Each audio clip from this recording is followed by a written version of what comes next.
Olá, está no ar aqui pela TV Unifra o programa Unifra Entrevista e o tema do Unifra Entrevista desta semana é a história da instrução pública em Santa Maria. E o Unifra Entrevista desta semana recebe como convidada a professora Elizabeth Weber Medeiros. A professora é ex-professora aqui do Centro Universitário Franciscano, mas também é historiadora e por isso até escreveu este livro. Seja muito bem-vinda, professora, à Unifra Entrevista e muito obrigado desde já por ter aceito o nosso convite para participar do programa. É um prazer estar aqui na Unifra, né? Principalmente porque atuei muito tempo no curso de História e a docência foi um lugar assim muito especial para mim. Perfeito, que bom. Olha só, professora, em maio deste ano, né, a senhora lançou o livro, né, o livro A Instrução Pública em Santa Maria da Boca do Monte no século XIX, 1838 a 1889, História e Memória. Mas recentemente, no mês de agosto, a professora esteve no Centro Universitário Franciscano também, de certa forma, para fazer um relançamento do livro e mostrando ele. É uma pesquisa que, se não estou enganado, a senhora levou em torno de 3 anos para concluir essa pesquisa. Em torno de 3 anos. Né? Qual é a principal marca do ensino, professora, desta época aí que a senhora descobriu fazendo essa pesquisa? A principal marca, assim, salas de aula muito grandes ou nem tão grandes, falta de alunos ou excesso de alunos, qual foi a principal descoberta? Bem, a limitação do tema, né, foi 1838, por quê? Porque, na verdade, 1838 foi a criação da primeira aula masculina em Santa Maria. Apenas homens? Apenas homens. A prioridade naquela época era a educação dos homens, né? A gente vai ter a primeira aula feminina só em 1846 e vai funcionar em 1850. Então, bem depois, né? Sim. E, na verdade, a característica, né, do século XIX, a questão da educação é uma situação assim, bastante precária. E principalmente aqui no Rio Grande do Sul, porque nós sabemos que as prioridades aqui no Rio Grande do Sul era a posse da terra. Sim. E a defesa das fronteiras. Perfeito. Então, outras políticas não tinham muita prioridade. Então, a educação ela vai surgir um pouco tardia, né? E nós temos também um agravante que é a Revolução Farroupilha, de 35 a 40, Perfeito. 45. Perfeito. Apesar de que os farroupilhas, né, eles tinham nos seus textos legais alguns aspectos assim dando prioridade à educação. Tanto é que a aula é criada por Domingos José de Almeida, que era o ministro do Interior, Fazenda e Justiça, né? Sim. Dentro da República de Piratini. Então, o contexto naquela época, a gente fica perguntando assim, o que eram, que aulas eram, a quem atendia, que tipo de professor. Era, né? o português, era a matemática, já o que se ensinava? Na verdade não eram escolas, eram aulas. As Sim. aulas tinham o nome dos professores. Não, era a aula da professora Florisbela, era a aula do professor João, o José Fontoura, né? Os professores, o professor Teixeira. O professor Teixeira foi muito importante naquela época. Ele era muito respeitado. Sim. Nós temos uma rua aqui, né, Exato, professor Teixeira. Em Santa Maria. Ele atuou assim de uma forma bastante marcante. Ele foi reconhecido, inclusive, pela Diretoria-Geral de Instrução Pública em Porto Alegre. Ele trabalhou na diretoria, ele foi requisitado algumas vezes. Ele fazia parte de comissões na comunidade. Então, eram aulas, não eram escolas ainda, que a gente vai ver que os grupos escolares vão surgir no século XX, né? Lá pela década de 30, mais ou menos. Sim. Ao longo desses 3 anos que a senhora fez a pesquisa, a senhora precisou viajar, professora, para municípios aqui da região. O porquê disso? Um deles é porque Santa Maria, na verdade, não era emancipada politicamente ainda, pelo menos nesse princípio da história. Santa Maria pertencia ao 4º Distrito de Cachoeira. Perfeito. Até 1858, quando se estabelece a Câmara aqui, né? Sai o decreto de emancipação em 57, final de 57, e a Câmara é instalada em maio de 58. Então, nessa época, pertencia à Cachoeira, então é claro que nós tivemos que pesquisar em Cachoeira. A Cachoeira tem um arquivo muito bom, com um bom atendimento, eles estão tentando organizar aos poucos, né? Então, pesquisei em Cachoeira, E depois pesquisei aqui na Câmara em Santa Maria, que tem um mesmo. arquivo muito bem organizado. Então, dá todas as condições para o pesquisador fazer o trabalho de investigação, inclusive no seu escritório, né? Sim. Porque eles têm tudo digitalizados. E então foram consultadas, eu li mais de 400 atas e documentos, a voz, né, dos personagens que eu cito no livro está justamente nos ofícios dos professores, nos documentos oficiais do presidente da província, do diretor-geral de instrução pública, nos mapas, porque naquela época não existia uma escrituração escolar organizada. Eram mapas de frequência, que até eu coloco aqui no livro, algumas fotos com o nome dos alunos, a data de nascimento, a idade, a filiação. Então, ali, naquele mapa de frequência, já constava a escrituração escolar, já era. Os alunos que frequentavam essas aulas, professora, tinham que idade, mais ou menos assim? Eles atendiam, pelos regulamentos, varia um pouco a idade em função do regulamento que tem vigência no período, mas a idade era de 5 a 15 ou 16 anos. Sim. Mas alunos masculinos eram atendidos em locais diferentes da feminina, né? Então, as meninas eram atendidas pelas professoras. Isso só depois da década de 50, no século XIX? Não, né? e essa separação da educação, ela vai até a República. Até a República. Até a República. Até 1890. Surgem, a partir de 1870, mais ou menos, na década de 60, surgem as primeiras possibilidades de aulas mistas, em função da precariedade de professores, né? Mas ainda se dava a prioridade de separação. Mas ainda surgem algumas aulas mistas, no período de entre 60 e 70.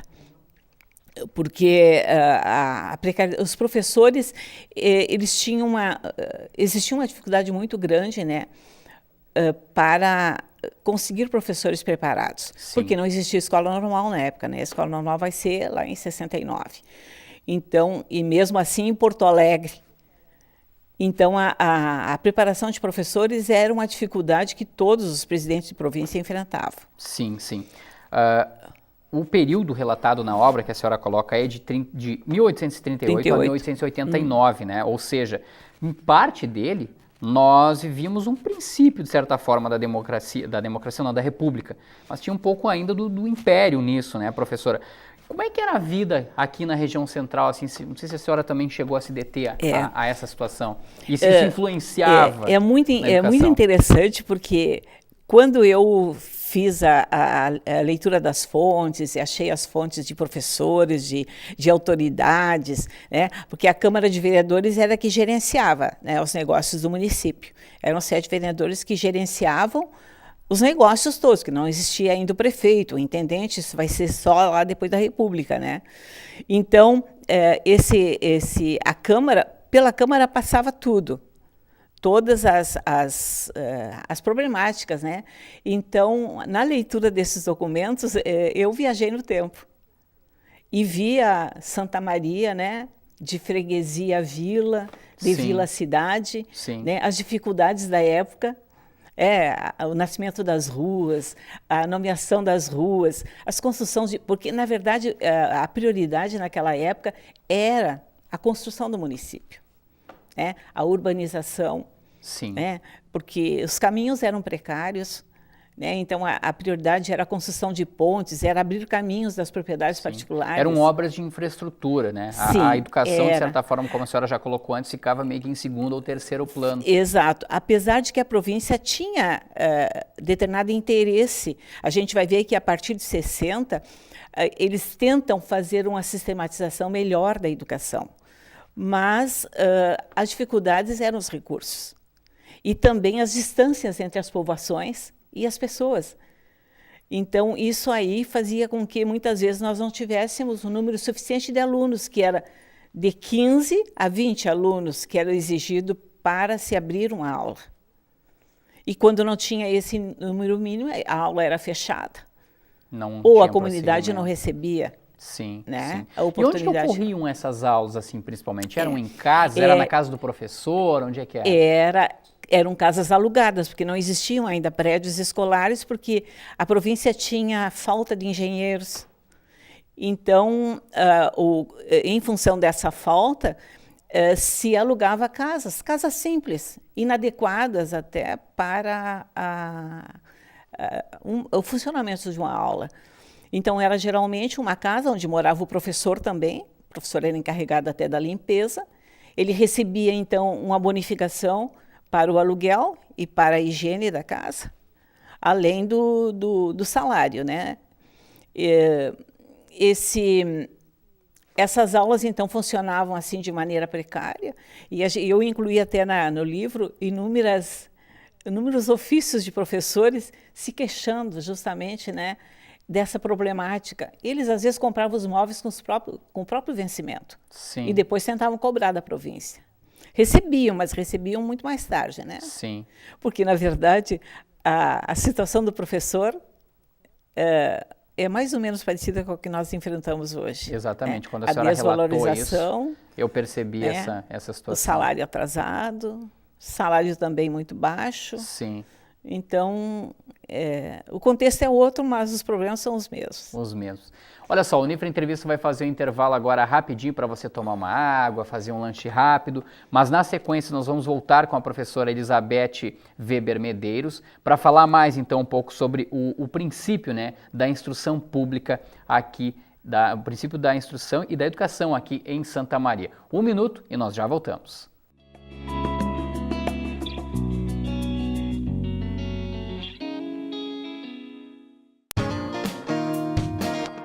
O meu sonho é trabalhar na área que eu gosto. Meu objetivo é buscar conhecimento e qualificação para me destacar no mercado de trabalho.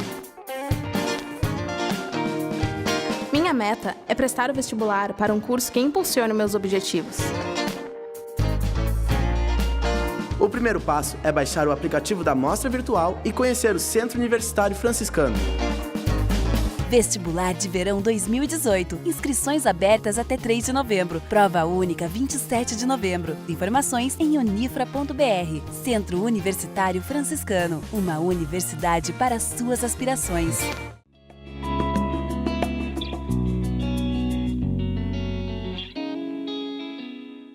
Estamos de volta com o programa Unifra Entrevista e o Unifra Entrevista desta semana recebe a professora e historiadora também, Elizabeth Weber Medeiros. Ela é ex-professora do curso de História aqui do Centro Universitário Franciscano. O assunto do Unifra Entrevista desta semana é a instrução pública em Santa Maria.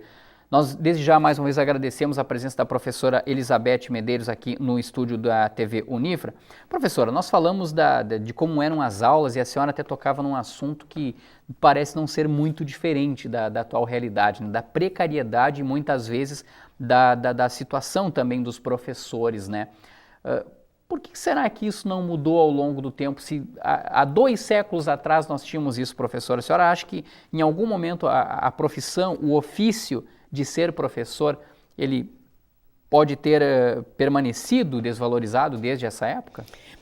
Veja bem, no século XIX, a gente pode classificar que o professor ele era uma pessoa solitária, porque ele era preparado na prática, porque para ele ser contratado ou nomeado, ele era examinado por uma comissão. E ele tinha que saber ler, escrever e contar. E no momento que ele assumia, por exemplo, o João da Maia Braga, que foi o primeiro, ele teve que assumir e comprar os utensílios, ou seja, o material escolar para a sua classe. Sim. Então, ele lutava com o problema de material escolar, ele lutava com o problema de mobiliário. Isso aí está bem caracterizado na obra, eu coloquei inúmeros documentos que comprovam isso. Então, ele era uma pessoa solitária, ele não tinha acesso a referencial teórico, acompanhamento pedagógico e, portanto, trabalhava em condições bem precárias. Então, na verdade, poucos procuravam essa profissão. Sim. E, além do mais, recebia pouco, né? Pois é, verdade. Então, poucos procuravam essa profissão, por isso que alguns historiadores até dizem que era uma profissão sem brilho. Sim. Então, as pessoas melhor preparadas, elas buscavam outras profissões, não buscavam a docência, né, na época. Docência. Então, na verdade, a gente contava com pessoas as menos preparadas, né? Sim.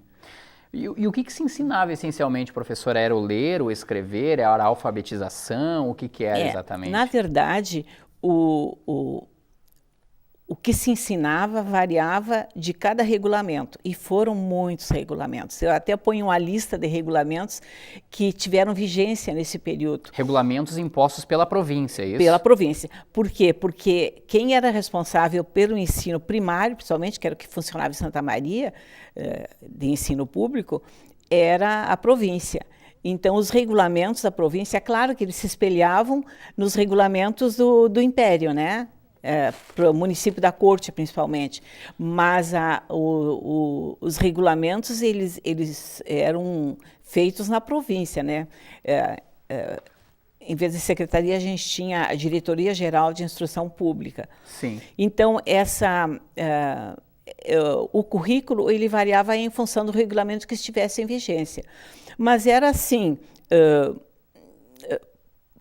português, matemática, né? Aritmética, que eles falavam, né? Sim, sim. Aritmética, depois vai ser incluído noções de história, de geografia. As meninas tinham um currículo diferenciado, né? Que era o tipo de uma economia doméstica, né? Bordados, essas coisas relativas ao trabalho doméstico. Sim. Mas o que a gente vê também é muita influência religiosa naquele período, né? A sala de aula ela sofria muito a influência da igreja, né, com orações no início, no final, o sábado era dedicado para isso também. Então, variava muito, né, o currículo. Tinha essa variabilidade. Uh-huh. A senhora utilizou 3 anos para pesquisa, né? O que dá para dizer assim também, professora, em relação a esse tempo de pesquisa? A senhora notou em algum momento a ausência, a falta de mais materiais para que pudessem descrever esse período? Uma coisa interessante sobre a questão da documentação foi encontrada em Cachoeira. Dois historiadores de Santa Maria, eles falam sobre a educação nesse período, que é o Romeu Beltrão e o João Belém. Mas, claro, o Romeu Beltrão ele faz registros anuais, né? E o João Belém ele até tem um capítulo sobre instrução pública, mas é assim uma coisa muito breve. E o que a gente viu em Cachoeira, o Beltrão, ele fala que o primeiro professor de Santa Maria, João da Maia Braga, ele desapareceu da cidade. E eu o encontrei em Cachoeira, que ele desapareceu da cidade e que quem assumiu foi a Maria do Carmo. E eu fui atrás, né? Aqui em Santa Maria não consegui nada. Em Cachoeira, procurei e achei o livro de posse e juramento dos professores. Sim. E tinham páginas cortadas. E dizia, essas páginas foram cortadas porque continham assuntos dos rebeldes, e foi entregue à autoridade, uma autoridade militar. Encontrei isso em 2 livros. Então, veja bem, eram documentos que poderiam esclarecer a história e que foram destruídos.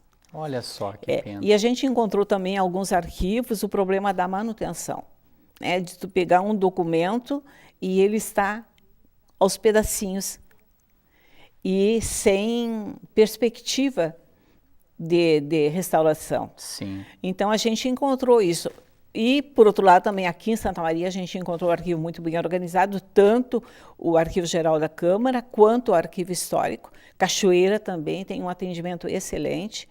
Então, foram 3 anos visitei várias vezes cada um dos arquivos, né? Santa Maria me deu todas as condições para trabalhar no escritório meu. Sim. Então, as fontes foram, assim, imprescindíveis, né, para a construção da obra. Para poder construir. Vamos mostrar a obra, então, para o nosso telespectador, por favor, na câmera 1 ali, professora. A Instrução Pública em Santa Maria da Boca do Monte, no século XIX. História e Memória, 1838 a 1889. Um livro escrito, então, pela professora Elizabeth Weber Medeiros, contando aí, né, praticamente 51 anos, né, professora? 51 anos aí de história, mais de meio século, né, de história da instrução pública, ou seja, da educação pública aqui em Santa Maria. O livro, ele vai ser distribuído a escolas? Quem, por exemplo, quiser ter acesso à obra, como é que faz, professora? Esse livro, ele foi editado dentro da Lei do Livro da Câmara de Vereadores. Perfeito. E a legislação prevê que ele seja distribuído gratuitamente. Tanto é que tem aqui Venda proibida. Venda proibida, ele não pode ser vendido. Então, na verdade, a minha intenção, quando eu participei do concurso, foi justamente contribuir para a história local e regional, considerando que não existe nada escrito com relação a esse tema de Santa Maria. Sim.